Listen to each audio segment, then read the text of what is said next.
If it's there, we're in trouble, right? Like, there's some golfers that might keep all their weight, you know, on that front side and turn around it. You can get away with some of that, right? But once again, if all the weight's there and you're getting longer, a lot of times your body and mind start thinking of the target. Oh, man, I can't hit that in the air from here, right? I can't even, so what do I have to do? I have to go back this way to do it, right?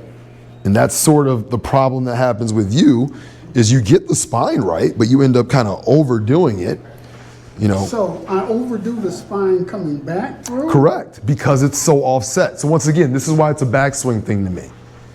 If I get you feeling like it's here, now look at all this, it doesn't change if I go there. Okay. For you, it does.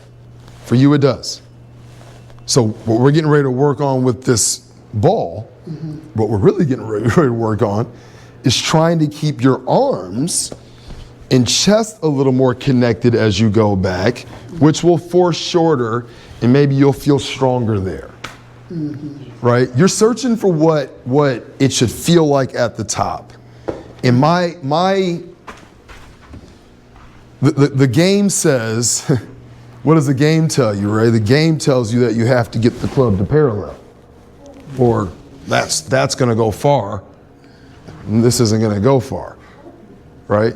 My point to you is, you know, can we create a better framework and then learn how to get faster in that framework?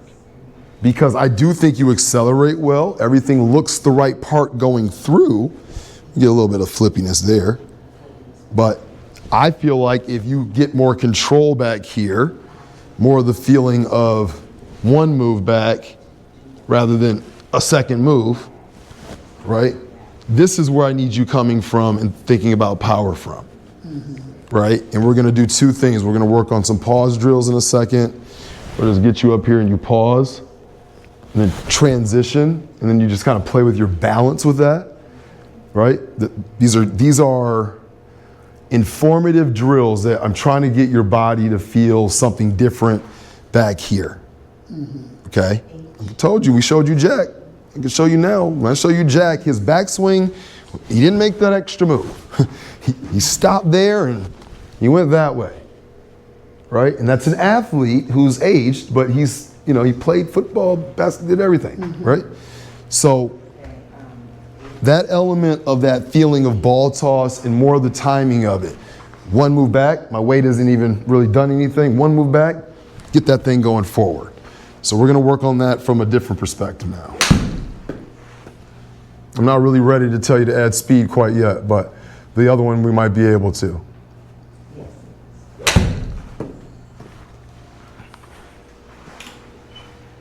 Let me show you. And like I said, this is why I'm still on step one of making sure this spine doesn't get inverted. So here's the deal. When I would come back and I cock my wrist, then I'm straight up. But you have to be though? Huh? You have to be? I'm trying to keep it from going. Yeah, but do you have to cock? That's a tough one. You don't have to cock your wrist there. Okay. In some people, I'll tell them, feel like you're just taking the club out. You think they do? No, there's always some hinge there. So it's an overdoing you might be doing. Like you said, you're thinking of that as which is true, it's a power source, right? The wrist is one of the, forearm wrist to golf club is one of those levers, and then shoulders to arms is the other one. So it's one we can use, but because this one's short, just like you're trying to reach with everything else, are you doing too much with that angle? That's what I think you're doing. Right? And that's what I'm saying. To me, I'm still focusing on that part. And we're going to put this thing around your neck. You ever seen these? So these are pretty cool. And I'm going to pull it up a little bit here.